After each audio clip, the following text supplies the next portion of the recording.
Hi, welcome back to my channel. Today we're going to do something that I said I was going to do in December, which is my November wrap up. Ended up not posting anything but that one video in December, but I'm also going to be giving you my December wrap up before I film my best books of 2023. Before I film my best books of 2023, I wanted to make sure to get this out. It's so bright. It has been storming here all day long. Like so bad that my kid didn't have school today because the winds were so bad and buses can't be on the roads when the winds are as high as they are. So we're dealing with a little bit of lighting issues. It's very dark right now. I'm sitting like right next to the window so that I can have as much natural light as possible because I don't have studio lights. So I'm sorry if the lighting is a little bit off, but we're going to be going through the books that I read in November first. If you're new here, hi, I'm Kristen. Welcome. I hope you decide to stick around and click the subscribe button down below. We do a lot of book reviews here, mainly book reviews. We do some vlogs. I will be going to a Vampire Diaries convention, like a Vampire Diaries universe convention in March. So if that's your vibe, definitely stick around for that. So in November, I started off November with reading Love Redesigned by Lauren Asher. I loved this so much. I got an ARC for it, which is crazy to me. But I got an ARC for it. I devoured this book. I loved it so much. I didn't love it as much as all of the Kane Brothers books, but still really loved it. It takes place in the same town that the final offer takes place in, so it was kind of cool to see that be a little bit of a connection between the Dreamland Billionaire series and this new series that she has. I will always love anything that Lauren writes, in my opinion, but this is Dahlia and Julian, and they have known each other most of their life. She comes back into town. They kind of hate each other, and they're forced to work on a project together. He owns like a construction company, and she is an interior designer. But I really love this. 5 stars, of course. And then I read Dear Juliet. I actually got this as an ARC as well, which is why it has this not for resale sticker on it by Chris Mariano. Chris actually lives very close to me, so I think it's really cool that she's a local author. But this is about Juliet, and she finds out that her mom has passed away. Her mom lived in Paris, and so she goes to Paris, finds out that her mom had been sick for a really long time and didn't tell her. So she lives in her mom's cottage for a couple months, and she just decides that she wants to kind of like she wants to find herself. There is a love story component to this. I think that the love story is a big part of it, but also Juliet's journey to just like finding herself and finding her own peace and stuff is a huge part of this book. It's almost like coming of age-esque, which is really cool. I mean, she's not like a teenager or anything, but she's really learning a lot about herself and the decisions that she's making and what she kind of wants out of life. I really enjoyed the Paris setting. I think that was really fun. I don't think I've ever read a book that is set in Paris. I know there is a ton out there, but I don't think I've ever read one. Yes, it's very great. I really liked it. I think I gave it 4.5 stars. It's very emotional, and I think Chris did a really good job, and I'm excited to see what she does next.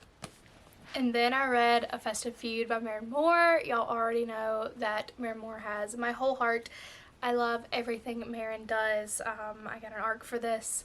This is a holiday romance, and it is everything that you want in a Hallmark movie, but add spice.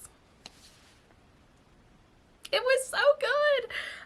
This is about Jackson and Emma, and they are like rivals. It's very enemies to lovers. Their families are enemies.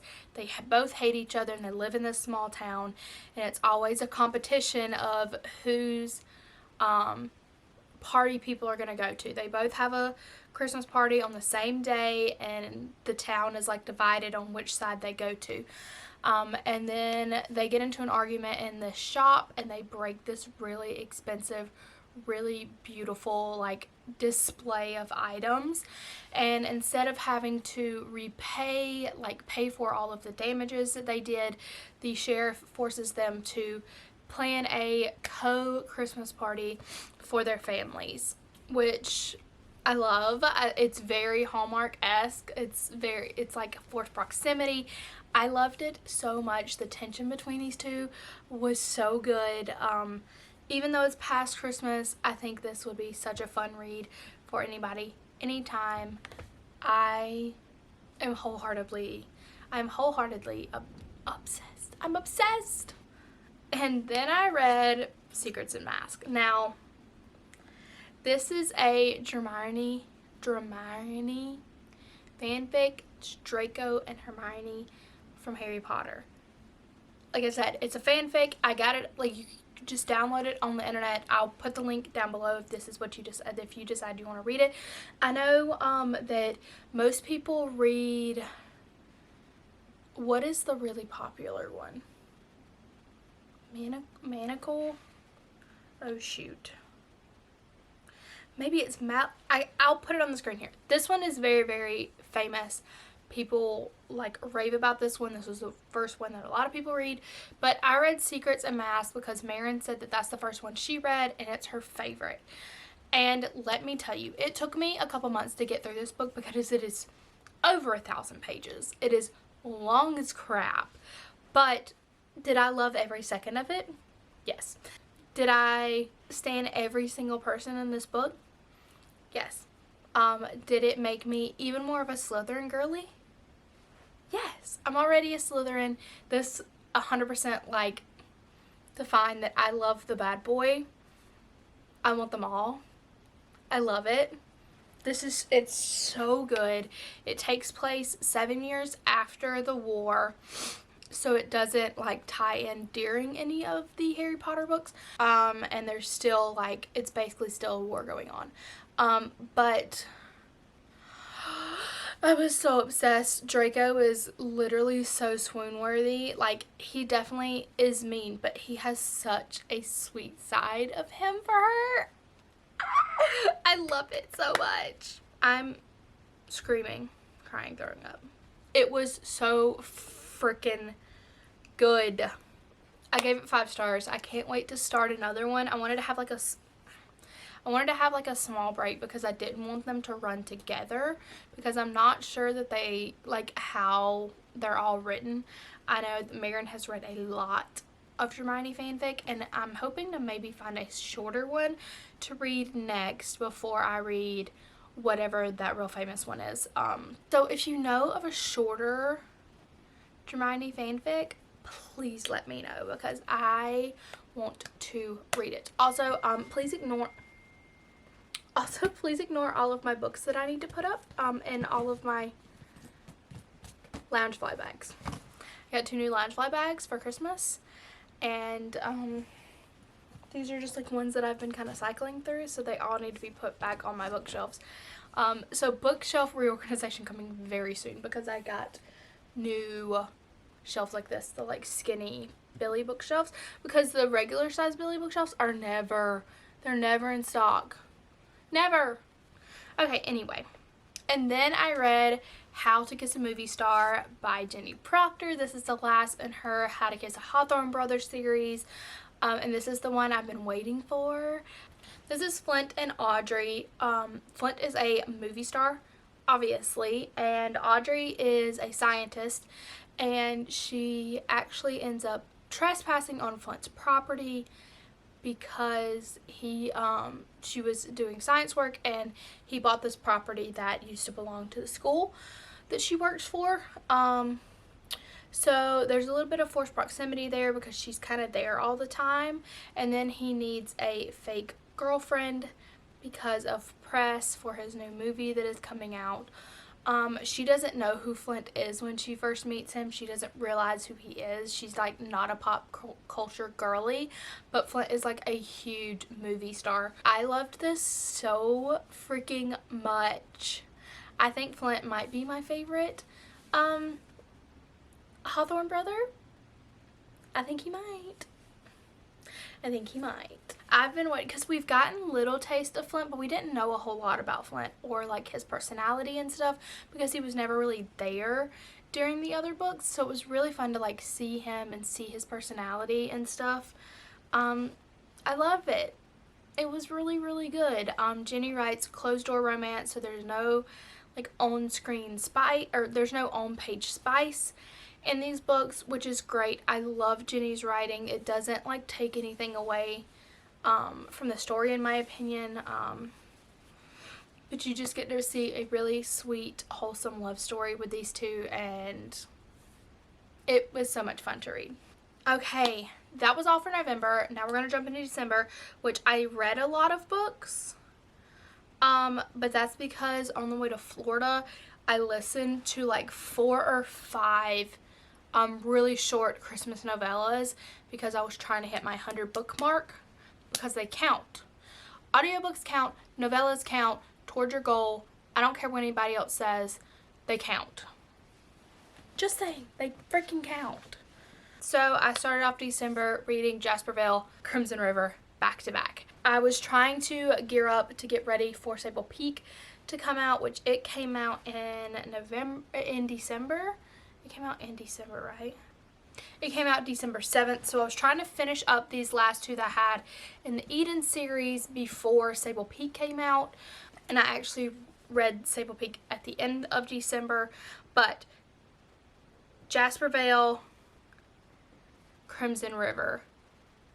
I love the Eden series so freaking much. I don't think that Devney Perry has written anything that I don't like. And I'll talk more about like the Eden series in a whole during my 2023 reading wrap up. Jasperville is Eloise and Jasper, and Eloise and Jasper actually end up getting married in Vegas, and they decide that they're going to fake a relationship because her parents will flip out if she is married for no reason.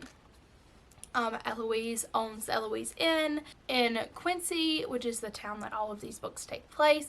So we've gotten to see a lot of Eloise throughout the other books, which was very fun, and I love seeing these books connect so well, and you get such good sprinkles of the other characters in these books because this family is such a tight-knit family.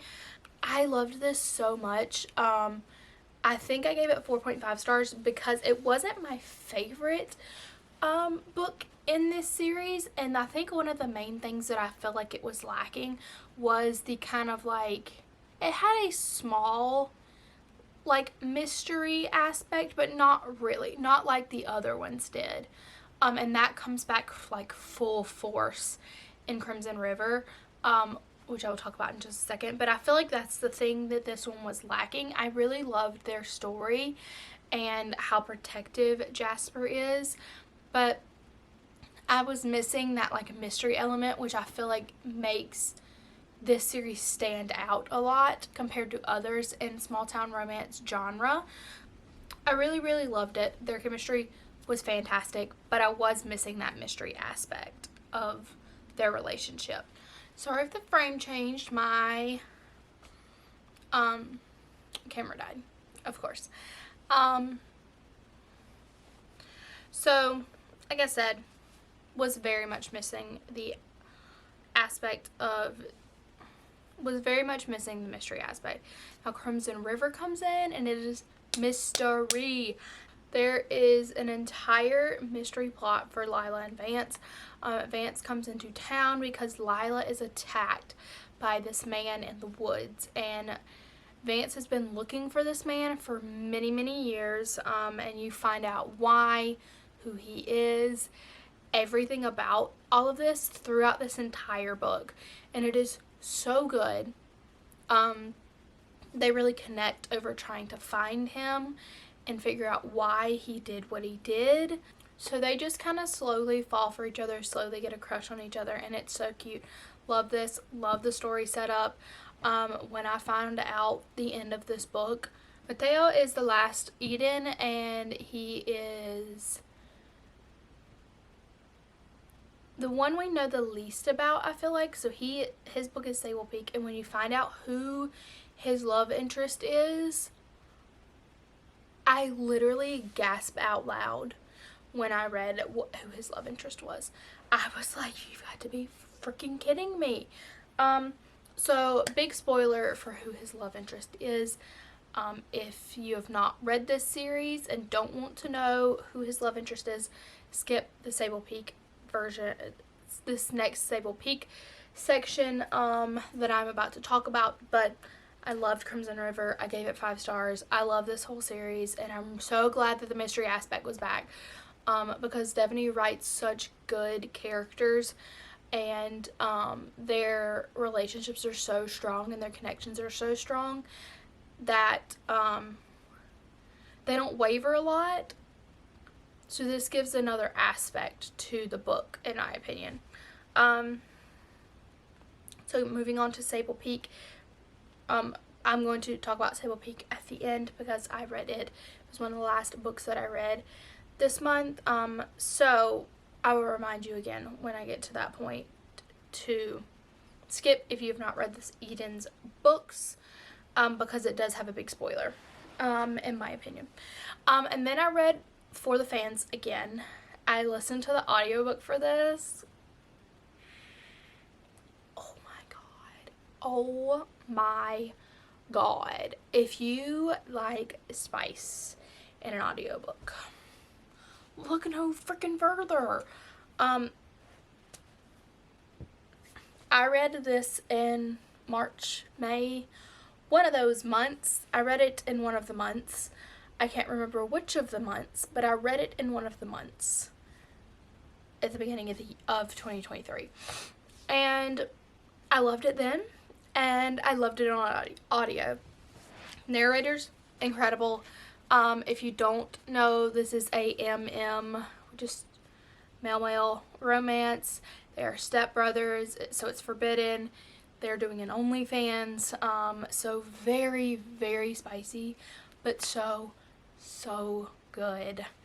So yes, go read For the Fans. Go read it.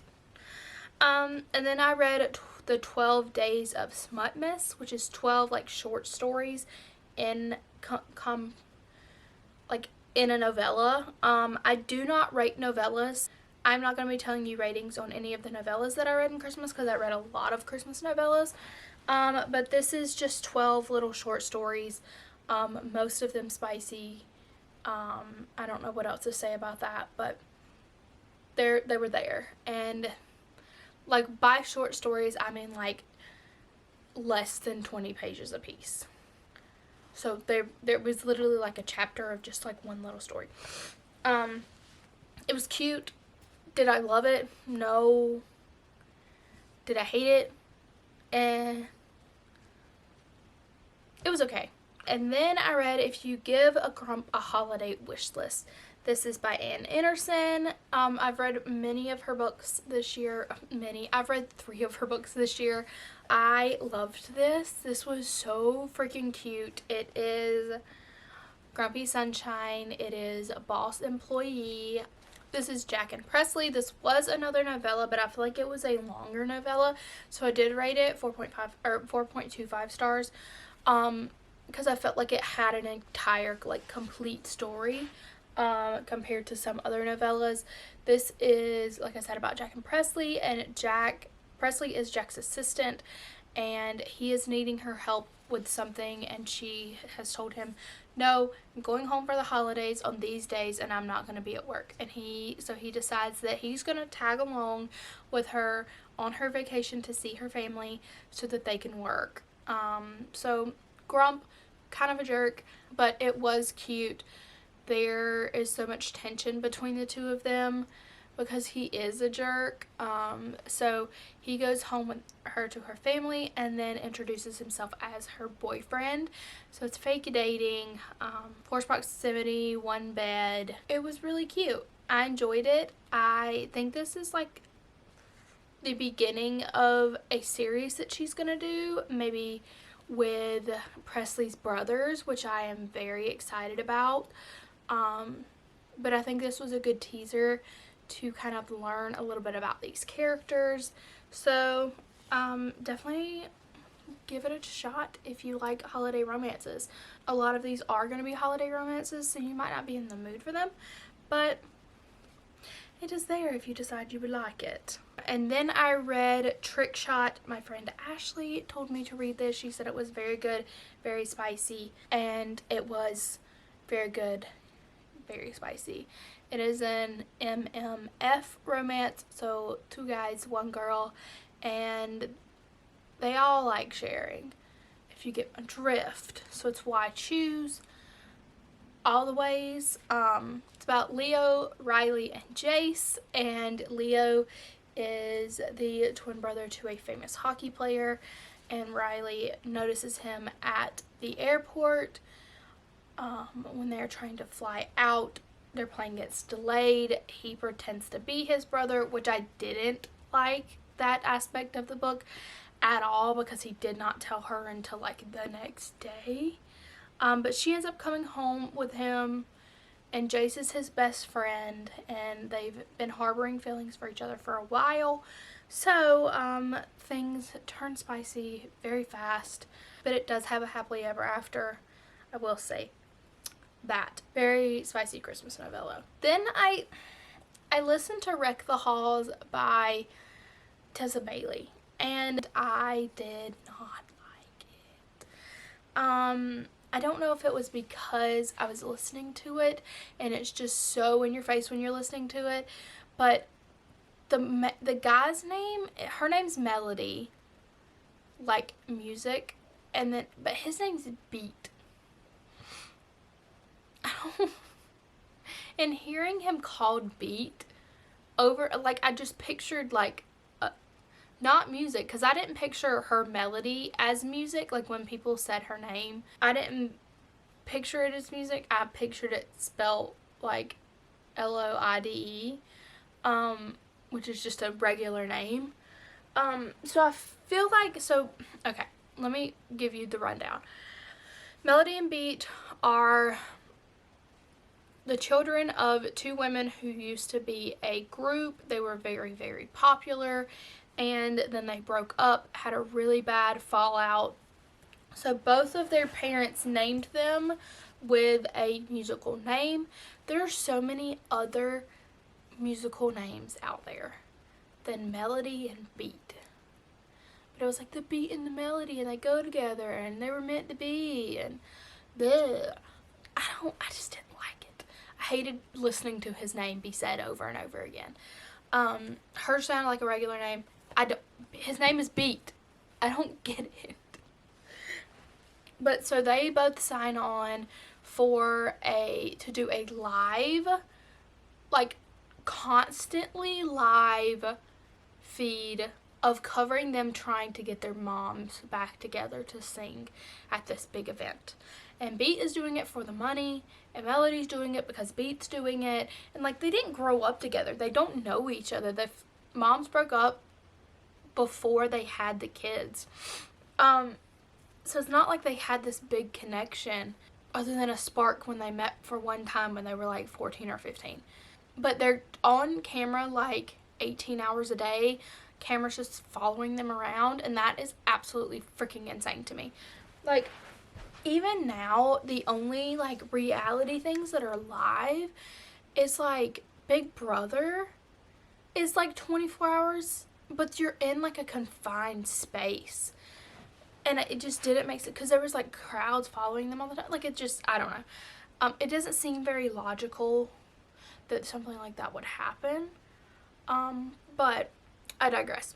So it's their journey of trying to get their moms back together, and them growing closer and falling in love and all of that.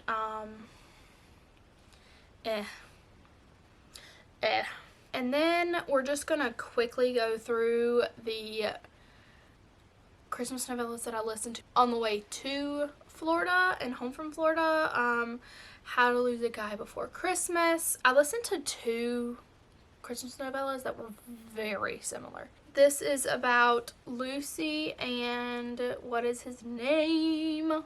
What is the guy's name? I don't even know. I don't even know.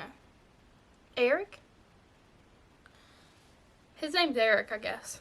So Lucy and Eric, and their flights get canceled, and they are forced to do like a ride share kind of thing to get to where they're going, like to their hometown or whatever, like Chicago, wherever they're going. He lives like right outside of Chicago. So she needs a ride, does this like ride share app where you can just hitch a ride with some random stranger. So he shows up. Turns out they had a one-night stand around Thanksgiving, and she just like ditched him. So he's really upset about that. And then they like road trip it to where they're going, and they slowly are falling for each other. They stop in this like super Christmassy town and are like forced to stay there for a couple of days because their car broke down. It was cute. I don't understand the title because like she's not trying to lose. I don't get the title. I don't think the title matches it would have been like a Christmas road trip or something, because that's what it is. I don't know how it's How to Lose a Guy Before Christmas. But anyway, I listened to it on Audible. I think it's an Audible exclusive, Audible original. I don't know that you can do anything but listen to this, but it was cute. It was kind of funny. It was okay. It was a Christmas novella. And then the other one that I listened to that was very, very similar was Claws and Effects by Piper Rain.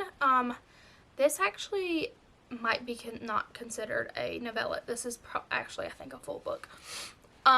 This is about Trey and Tessa, and they are both on a flight, and there's a mix-up in their seating, and so Tessa had gotten a psychic reading, and it told her that, like, there's this guy and you need to find him, and like that kind of vaguely describes this guy. The psychic's like, he's your soulmate, and she's like, oh my god, I just broke up with a guy that kind of fits that description, and we briefly dated for a couple months. I'm gonna go find him.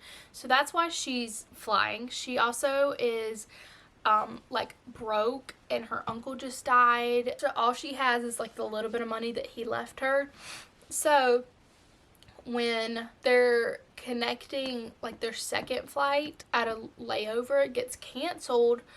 Her and Trey are forced to road trip to the rest of the way, and they kind of like have been bickering on the plane, and he like was in her seat, and he's an Army Ranger, but they are forced to do this, and she is wanting to take detours and go see all these Christmassy things, like this like human size gingerbread house in this little town that has like this eggnog festival. So they end up in this little Christmassy town like the other one, and then they so they're like slowly falling for each other. They're very opposites attract. He is very much like, I don't want a relationship, and very like straight-laced, and she's very wild and messy and fun, and so very much opposites attract. But this one was I liked this one so much better than the other one. This one was actually really, really cute. I gave it 4 stars. Was adorable. I enjoyed it a lot. I listened to this on audio as well. I feel like the story for this one flowed a lot better, as far as like them ending up on this road trip together, them kind of falling for each other. There's a small plot twist, and I was like, what? It was really cute. And then I read The Package by Kay Bromberg. Teddy Hamilton was the narrator on this, which is why I listened to it. But this was literally the smallest novella ever. I think that it says that it's 32 pages, so I don't even know that you could consider it a novella. I think it's more like a short story. But anyway, I This girl ends up stuck in the elevator with a handsome stranger. Turns out he's the big boss, and she works for a lingerie company in like the mailroom, and she tells this random stranger what she thinks about the lingerie company and how it's not size inclusive, and then he ends up hiring her to work, and also says he wants to date her all in the same meeting. Whatever. I didn't really like it at all, to be 100% honest. It was really weird to be all of that happening in like a 32-page book. It was very, very rushed. It took me like less than 30 minutes to listen to it because I listen on 2x speed almost always. So it was like not long at all. Anyway, so there's that. And then I listened to Christmas with Saint by J. Sterling. This is about Saint and Ivy, and she has had a crush on Saint like her whole life. It is her brother's best friend, and it turns out Saint has had a crush on Ivy for a very, very long time, and they just kind of both decide that they're just gonna give it a shot, is basically what happens in this. And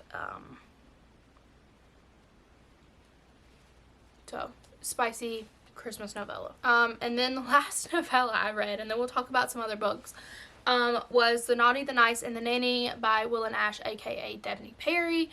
And this was the first in a set of 3 like holiday novellas about 3 brothers, and this is about Natalie and Maddox, and Natalie is hired as Maddox's nanny for his daughter, and he owns like this really big company with his family, and so he needs a nanny, and he has had a lot quit because his daughter is kind of a handful, and Natalie is like, no, we're gonna have none of that, and takes it a really good approach into talking to her and dealing with her. And so they slowly start like, you know, flirting and stuff, because they actually went to school together. He was a couple years older than her, but like she recognizes him, he doesn't recognize her at first. It wasn't super Christmassy, other than like the holiday party that they go to, but it's really one of those where like she's doing really well with my kid, I love her kind of vibes. It's that kind of single dad romance, which I feel like most of them are. But I really hated the mom, the little girl's mom. I really hated her. That's all I have to say.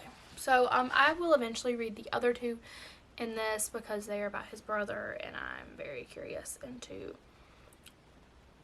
what the other 2 end up like. But it was really cute. I really did enjoy it. Then I read That One Night by Emily Rath. This was the first book that I read in my 24-hour reading vlog, which is up now if you would like to watch it. This is the prequel novella to the Jacksonville Rays series that she has. It is a hockey romance, obviously. Pugging Around is book 1, so this is like a prequel for 2 of the characters that are in that book.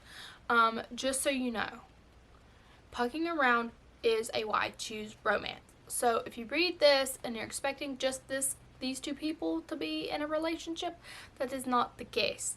So if you are not someone who likes a why choose romance, I don't really suggest this, because this doesn't give you a whole story for that couple. So I'm excited. I'm reading Pugging Around right now. I am like 40% into it, and I'm really enjoying it so far. Y'all know I don't mind a why choose romance. So that will be the first book that I finish in 2024. It's like a one-night stand kind of situation with these 2 characters.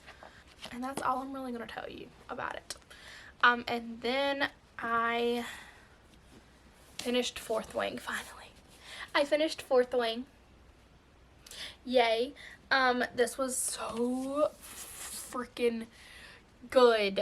If you know, you know. I know you've probably already finished this and Iron Flame. I haven't started Iron Flame yet, but this was so good. Like, I can't get over it. It is a fantasy book about Violet, and Violet was raised to be a scroll, which is like the people in their world that keep up with the books and the history, and then she is forced into go to rider training, and rider training is very, very dangerous. She has a disease that makes her muscles really weak and her body really weak, so it's very hard for her to like do all of these physical activities. But so this is her journey of being in the Riders Quadrant, and boy oh boy does a lot happen. I read like the second half of this book on camera in that vlog. My reaction to the end of this book is on that video, so oh my god, I can't deal with what happened in this book. It was so freaking crazy. So much happened. But at the end of this book, I was shocked. So if you'd like to go see me freak out over this book, go watch my reading vlog. 5 stars. It deserves all of the hype that it gets. I know it's hard when a book comes out and it like gets hyped so fast. Like, this book just like blew up overnight, but it deserves it. 100% it deserves it. And then I started The Grumpy Billionaire by Anika Martin. I got 100 pages into this and was not feeling it, and like I said, I was doing a 24-hour reading vlog, and I really didn't want to put myself in a slump. I didn't even read 100 pages. I read 95 pages. I didn't like either of the characters, especially him. It's like brother's best friend, office, like workplace romance, and I just wasn't crazy about it. I don't know what it is. If you've read this, you loved it, let me know so I can power through it, because I usually love a billionaire romance, but this one was not hitting. He's just a jerk, in my opinion. I didn't like him at all. He didn't even have like the charming jerk qualities. He was just an ass. So I put that down. And then the last thing that I read was Wildfire by Hannah Grace. I love this book.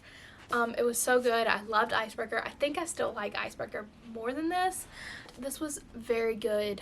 It is about Russ and Aurora, and they are both, they meet at a hockey party at their college, and then they both and they like hook up, and then she runs out, and they both end up being counselors at this camp where there is a no fraternization policy. They can't do anything physical at all, so they are trying to not break the rules while also still really like each other, still are flirting with each other all the time. This was really, really cute. I really enjoyed it.